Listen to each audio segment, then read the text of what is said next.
Dobro jutro. Jutros mi se javila jedna misao.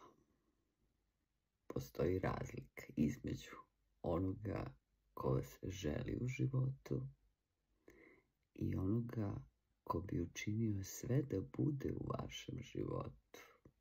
Nemojte nikada brkate ove dve rečenice. Jedna je dobro, a druga je prikriveno zlo. Odo na posao, želim vam da se lagano probudite i pričam kasnije mnogo više o svemu tome. Danke Cajle se kaže ova kiflica ovde. Generalno, ne mogu ja da ispravljam sada tuđe reči pa da im kažem ne, to je kiflica. Ali nepravda je isto tako bila jako teško ispraviti u prošlosti. Sve ostalo iza zatvornih vrata, porodično nasilja, tragedije, manipulacije. Znam to iz ličnog iskustva i ono što želim da kažem to je da online revolucija treba da dobrim ljudima donese i mogućnost kako da isprave nepravdu u vrlo jedan lagan način. Mnogi koriste online prostor za samosažaljenje, da privuku pažnju. To ne volim zbog toga, već zato što mudrim potezima, pametnim potezima, poštujući zakonske regulative i znanjem u online, vi možete to da u potpunosti sprečite na mikro nivou u vašem okruženju nepravdu. Zašto to kažem? Zato što sam skoro ceo svoj život bila okružena ljudima koji su podmukli, koji su imali mudre poteze i koji su znali kako da na neki način dovedu dobrog čoveka do ludila. S obzirom da ja imam ogromno znanje i da jednostavno znam kako zakonska regulativa funkcioniše, smatram da nismo mi vikinzi pa da se bijemo, pa da se pljujemo. Lepa reč, da kažem, mnoge vrata otvara, online znanje do mnogih puteva stiže, tako da kasnije ću da nastavim ovu priču, a sad odem na posao i da pojedem moju Danke Cajle. Vidimo se. Dobar dan, da poželim svima i evo došla sam u prirodu da popijem svoj kakao i da u jednom mirnom ambijentu na jedan vrlo smislen način, vrlo rečit, a potpuno jednostavno da ga shvate i osobe koje su dobre, koje žele da spreče određene nepravde u svom životu ili da zaustave da se dalje širi. Čak i vas koji možda činite određene nepravde preko puta malih ekrana ste, jer ja ne znam kome gledam. Želim da pojasnim jedan vrlo moćan recept kako možete da rešavate nepravde u svom mikrookruženju. To znači ne rešavajte tuđe probleme, velike, globalne, političke. To je ako imate mogućnosti. Ako nemate, rešavajte u svom dvorištu i ono što vas muči. Mnogi ljudi koriste online prostor, rekla sam, za samosažaljenje, da privuku pažnju, da ispričaju tužnu priču, da se više okupe ljudi. Ja ću dati jedan dobar recept. Jedan recept koji u ovo 2025. pa nadalje može samo da radi. Ljudi koji čine nepravde, videla sam da koriste najnevinija stvorenja, a to su deca.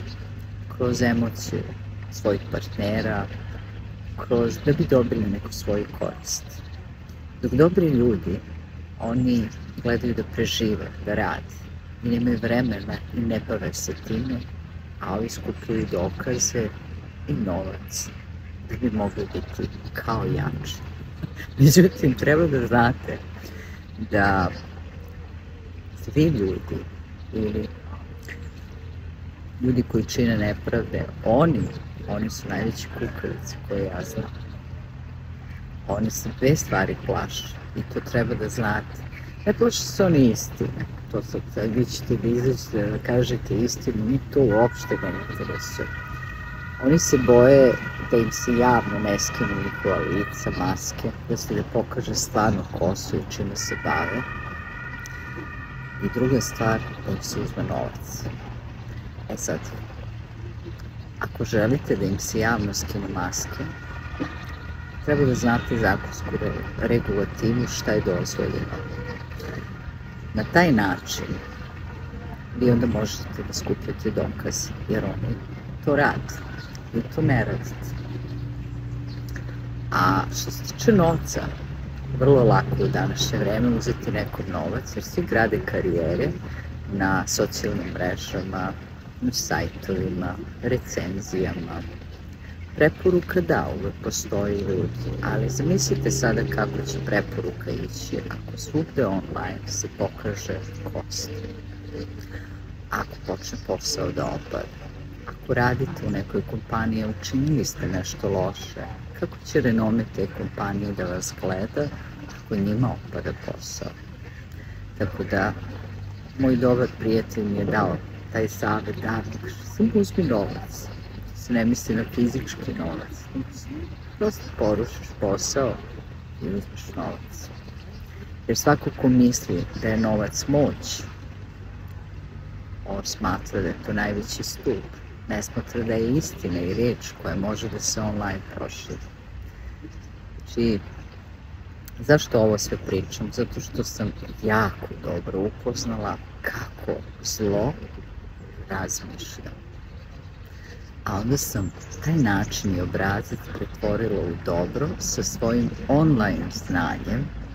Ne dozvoljavam nikome za koga saznam da čini nepravdu da nastavi dalje da je širi. Ne bavim se globalnim problemima, ne bavim se uopšte, uvek samo gledam da raščistim sve što je oko mene. Jer to je moj najveći doprinos ovoj planeti. To je ono što ja mogu.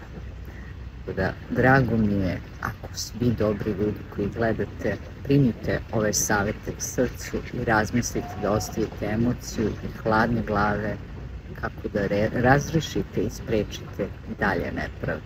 A vi koji činite nepravdu, znajte da u online revoluciji vrlo lako može ta nepravda da se okrene ka vama.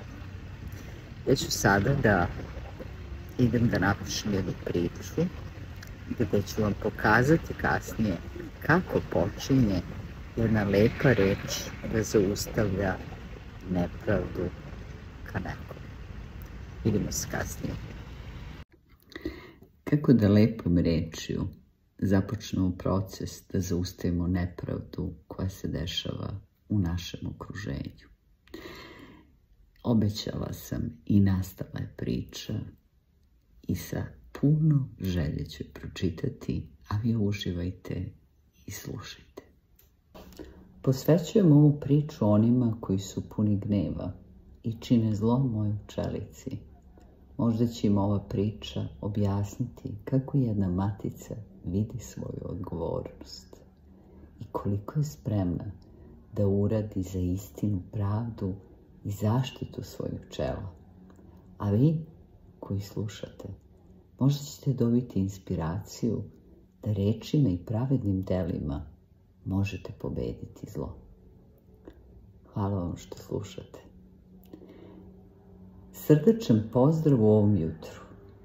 Sa obzirom da već 394 dana vapite da napišem nešto, odlučila sam da konačno udovoljim toj tihoj, ali upornoj želji i potrudila se da napišem priču baš samo za vas. Ne kao odgovor, već kao ogledalo. Uživajte u priči i hvala vam što ste se do kraja svog života pretplatili na moj newsletter. Hajde da je čujemo. Matica i osa, priča iz pčelinjaka. Nekada davno u tihom kutku prostrane livade jedan pčelar je imao svoj pčelinjak. Njegove pčele bile su vredne, složne i poslušne svojoj matici. mudroj i plemenitoj vođi koja ih je vodila s ljubavlju i pravednošću. Među njima su bile i mlade pčele, tek izašle iz saća, koje su učile prve korake pod budnim okom matice. Sve je bilo u savršenom redu, dok jednog dana nije doletela buta osa, velika, tamna i puna gneva. Osa je uletela među košnice nepozvana. Počela je da ubada mlade pčele, da unosi nemir, strah. Niko je nije mogao zaustaviti. Matica, iako nije stvorena za borbu, podigla je svoja krila, pozvala je svoje pčele i zajedno su stale protiv napasnice.